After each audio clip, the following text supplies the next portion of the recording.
sumikat at namayagpag na talaga ang tinaguriang The Monster ng Japan na si Naoya Inoue matapos ito mapagtala ng mga impresibong sunod-sunod na panalo sa larangan ng boxing. Marami ang nais makalaban siya at pangarap na matalo ang pambato ng bansang Japan.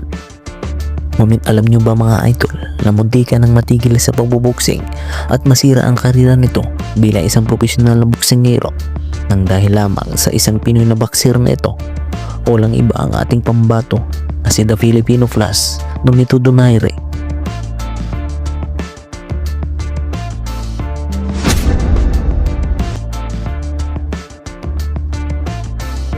Sapagkat pagkatapos ng kanilang laban ay diretso sa ospital si Naoya Inoue dahil basag na talaga ang kanang mata nito at dagdag pa ang pagdurugo sa mga ilong niya.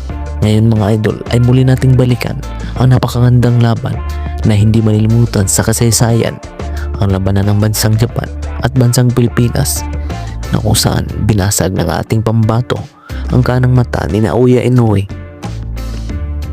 Ginanap ang kanilang laban sa Saitama, Japan. Kaya naman dumayo pa ang ating pambato sa baluarte ng kalaban at bitbit ang kartada sa panahon pong ito na may 42 na panalo, 6 na talo, 28 panalo sa pamamagitan ng KO at may edad na ito na 36 taong gulang, habang si Naoya Inoue ay may malinis na kartada sa panahon pong ito na may 22 na panalo, 19 na panalo sa pamamagitan ng KO at walang talo at may edad pa lang ito na 26 taong gulang. Sa pagpasok ng round 1 ay nagkasukatan ang bawat isang boksingero at maingat pa ang mga galaw nito.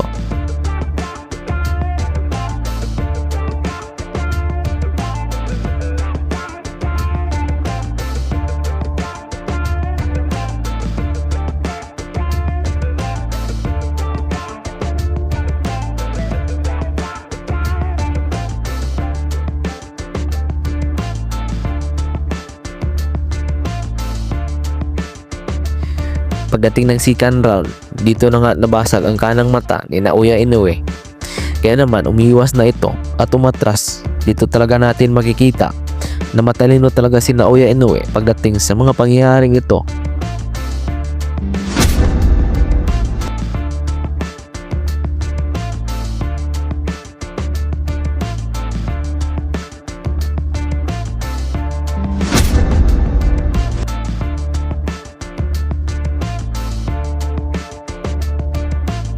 Pagsapit ng round 5 ay unti-unti na ngang nakabawi si Naoya Inoue at nakuha ang momentum sa laban at nagipagsabayan na ito sa ating pambato.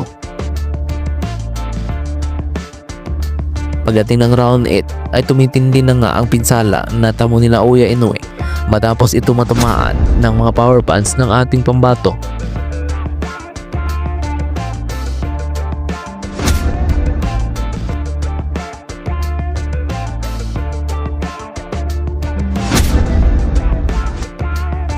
Pagsapit ng round 9 ay dito na nga nayanig ang pambato ng bansang Japan matapos matamaan ng napakalakas na right hook ng ating pambato. Subalit ginamit na naman ang talino ni Naoya Inoue. Yumakap nga ito upang mapigilan ang mga pag-atake ni Nonito Donaire.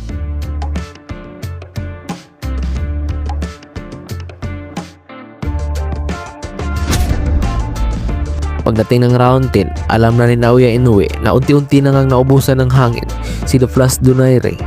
Kaya naman sa puntong ito ay inatake na niya ang ating pambato.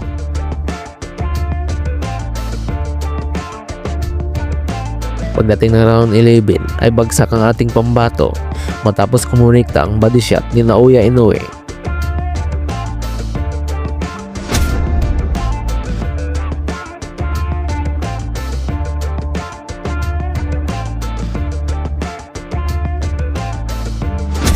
Sa huli mga idol ay natalo man ang ating pambato pero dumaan din sa butas ng karayom ang The Monster ng Japan.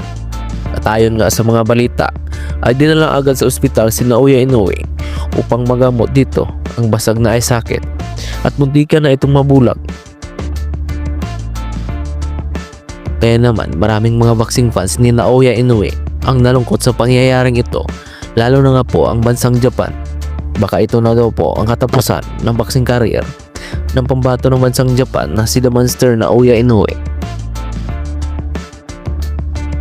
Ngunit alam nga po natin na gumaling naman si Naoya Inoue mula po sa mga injury na natamo niya sa ating pambato na si The Flash Donaire.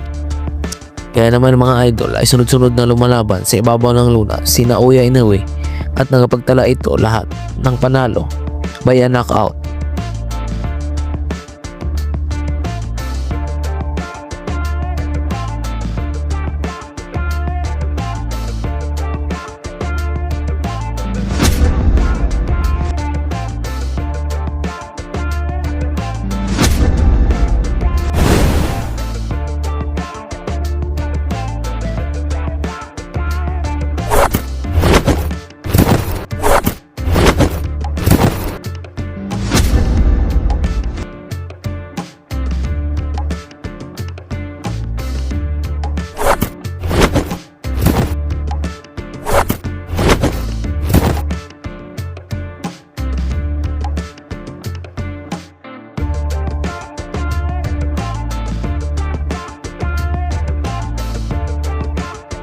Sa mga hindi po kasi nakakaalam, malaki ang respeto ni Naoya Inoue kay Nonito Donaire dahil na nga po si Donaire pala ang nagturo dati kay Naoya Inoue nung nagsimula pa lang itong sumikat si Naoya Inoue sa larangan ng boxing.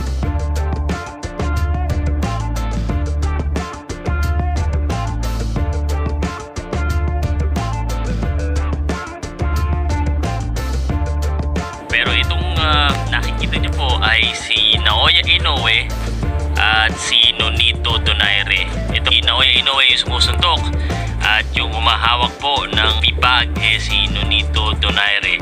Tulungan ni Nonito Donaire si Naoya Inoue, kumbaga teacher si Nonito Donaire. Alam naman natin na si Nonito Donaire talaga mas experience. Alam na nga po natin na nagrima si Donaire at Inoue at dito na nga nalasap ni Donaire ang masakit na pagkatalo. Knockout nga po ang sinapit niya pagdating sa round 2 matapos itong paulanan ng suntok ni Naoya Inoue.